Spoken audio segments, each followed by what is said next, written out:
Hello friends, in this video we will be discussing resource allocation graph with single and multiple instances.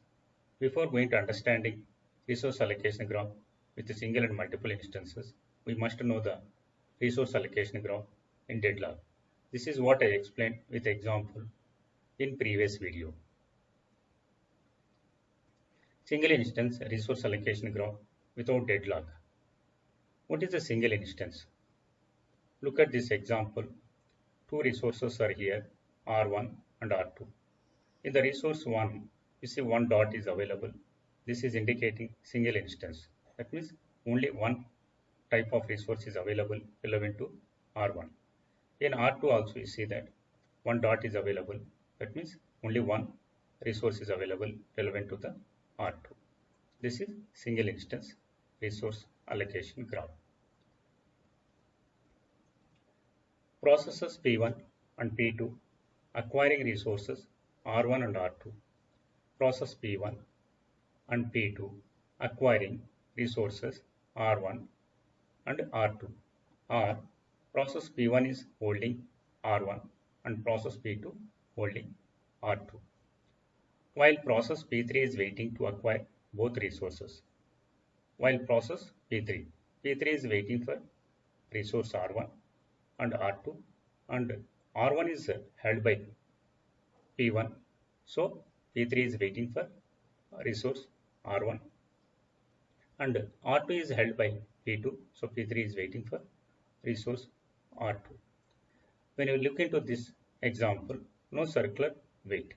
You see, the P1 holding the resource, it is not waiting for any additional resource. When it is not waiting for the resources, then it will start the process and complete the task. Then it will release the resource R1. Similarly, P1 is also not waiting for any additional resource. So it will complete the task and release the resource R2. So both will release the resources R1 and R2. Once these two processes release the R1 and R2, P3 can utilize. So here no deadlock. Why? No circular wait. Single instance resource type without deadlock. No deadlock because there is no circular dependency. No circular dependency. And we must follow the certain resource rules. Resource request, resource use, resource release. If this process is not following the resource rules, then the P3 must be wait indefinite period of time. So it must satisfy the resource rules. What is the resource rules means? Once resource is holding, use it and release it. That sequence must follow. Tables are better if the system contains lots of process and resources rather than resource allocation graph. If the system is having more number of processes, more number of resources, then better to go for the table representation. Let us look this example. This is what I explained in the resource allocation graph video. Please watch for understanding of this example. This example satisfies all the deadlock necessary conditions. So here is deadlock occur. So you see P1 to R1, R1 to P2, P2 to R2, R2 to P1. So cyclic. And each resource has only one instance only. So when each resource has the only one instance, if there is a cycle, then definitely deadlock will occur. So single instance resource allocation graph with cyclic, there will be deadlock situation. Multi-instances resource allocation graph without deadlock. What is the multi-instances? Look at this example, R1 and R2. R2 has two dots. Two dots are indicating two instances. Two instances means two similar type of resources available relevant to R2. R1 has a one dot. So that indicates single instance. Only one type resource is available relevant to R1.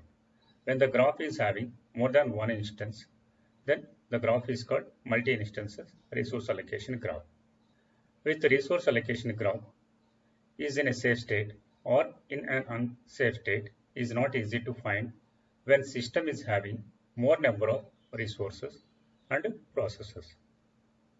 So convert from the resource allocation graph to matrix representation or a table representation.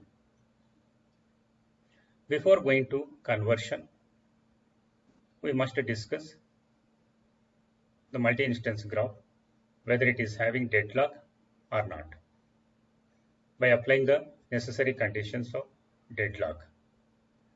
Look here, two resources available, and resource 1 has one instance and resource 2 has two instances. P1 is waiting for resource R1.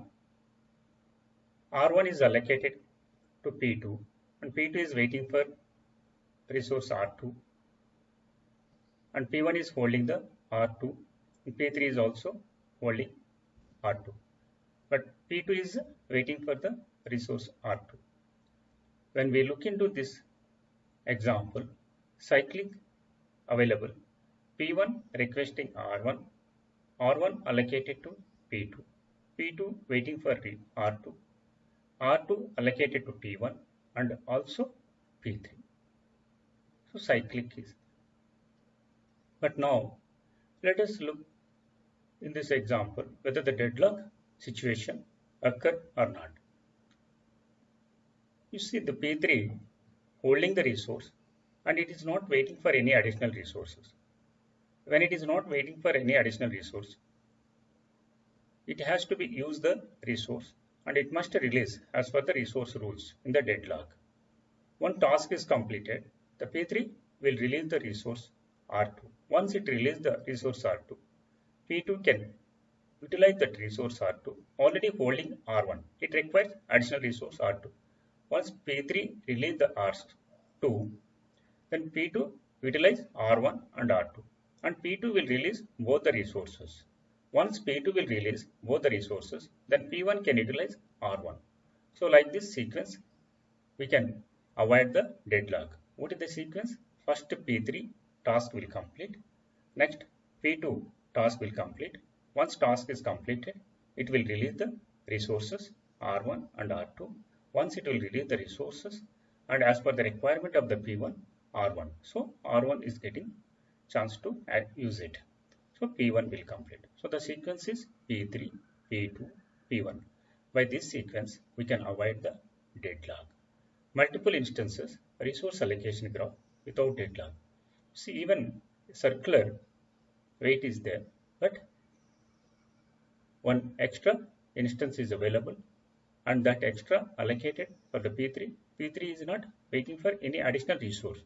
So we can find the safe state sequence even if it is having cyclic in the multiple instance resource allocation graph. Now conversion from the resource allocation graph to table representation. You see table representation. A table is consisting of rows and columns. Look at this example. How many processes are here? Total 3 processes are there.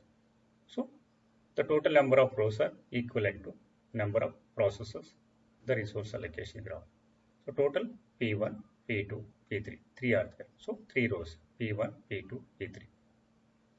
And how many resource types are available? 2 different resource types are available, R1 and R2. So here is resources allocated and processes waiting for the resources. 2 activities are there. One is allocated, other one is waiting. So allocation resources and request resources. So what are the resource types are available? R1, R2. So allocated resources R1, R2. Request resources R1, R2. Let's come to the P1. P1 is holding the resource R2. So that means allocated resource. R2 is allocated to P1. So P1 is R1 is 0 and R2 is 1. So why this is 1 means R2 is allocated to P1. So R2 is allocated to P1. Next, P1 is waiting for resource R1 only.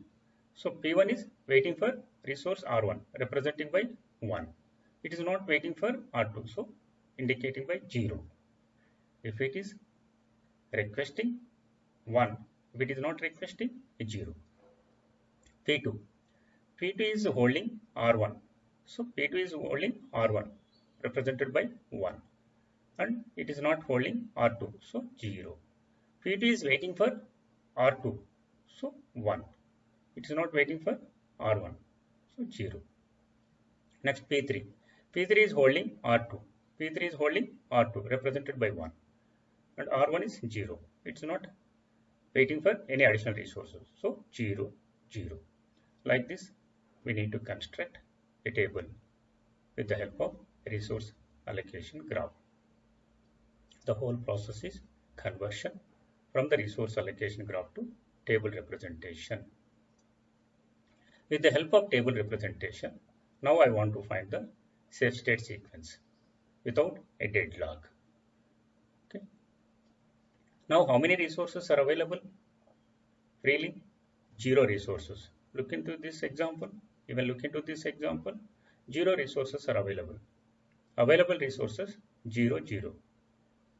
Now let us look into this. So 0, 0 resources available. P3 is not waiting for any additional resources. When it is not waiting for any additional resource, the P3 task can complete. Once it will complete the task, then it must release the resources as per the resource rules. So once it will release the resources, 0, 1 available now. You see, available 0, 0 and P3 is holding 0, 1 resources. It is not waiting for any additional resources.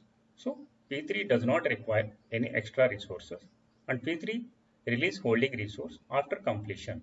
Once P3 release, then new available list is 0, 1. Already available 0, 0, P3 releasing resources 0, 1. So summation of available plus P3 0, 0, 0, 0 plus 1, 1. Now available resources 0, 1. So already P3 completed. Now what are the pending processes? P1 and P2. P1 requirement is 1, 0, but available is 0, 1. So not sufficient. Now P2 requirement 0, 1. Let us look here, available resources 0, 1. So equal. So now the available resources I can allocate for the P2. As presently, using new available resource can satisfy the requirement of P2. Can satisfy the requirement of P2 0, 1. Requirement available 0, 1. And P2 release its present and previous resources. Once task is completed, P2 must release present allocated and previously allocated resource. So then what is the summation of this? You see, new available is 0, 1 and P2 release resources are 1, 0. So then what is the new available? 0 plus 1, 1, 1 plus 0, 1, 1 resources available. Now 1, 1 is available. What are the tasks completed? P2 and P3 task is completed as per the sequence P3 and P2. Now what are the pending processes are available? Only P1. P1 requirement is 1, 0. Now available resources 1, 1. So available is more than requirement. When more than requirement, now I can allocate these resources. Now easily to satisfy the requirement of P1. How it is satisfying requirement of P1? Requirement is 1, 0. Available is 1, 1. So now 0, 1. Okay. Now is 1, 0 allocating for the P1. Once it will be allocated, again P1 also must be released after completion of task. Now you see that new available 1, 1. P1 already allocated is 0, 1. 0, 1. So 1 plus 0, 1. 1 plus 1, 2. So once execution is over, that means the process P3, P2, P1 in this order, once the task is completed, then available resources 1 and 2. Count here, resource 1 is 1 and resource 2 is 2 instances. So 1 and 2 instances are available. So what is the possible safe state sequences? First P3, next P2, next P1. Look here, P3, P2, P1. So the safe state sequence is P3, P2, P1. Sometimes you may get more possible sequences also with respect to the data. But here I found only one possible sequence. But in certain examples, you can find more than one possible safe state sequence. This is very important bit in entrance examinations.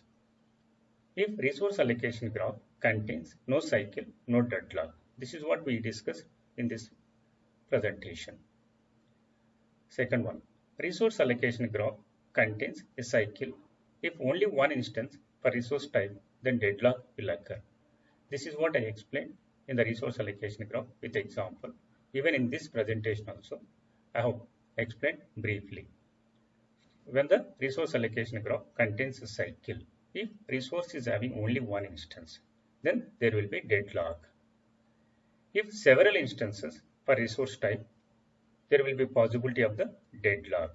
You see in this example, when the resource is having more than one instance, then there will not be any deadlock, even if there is a cycle. Sometimes maybe deadlock occur, sometimes may not occur. In this example, deadlock will not occur. In the next video, we will discuss deadlock handling methods, deadlock prevention, deadlock avoidance, deadlock detection, and recovery with examples. Thank you, one and all.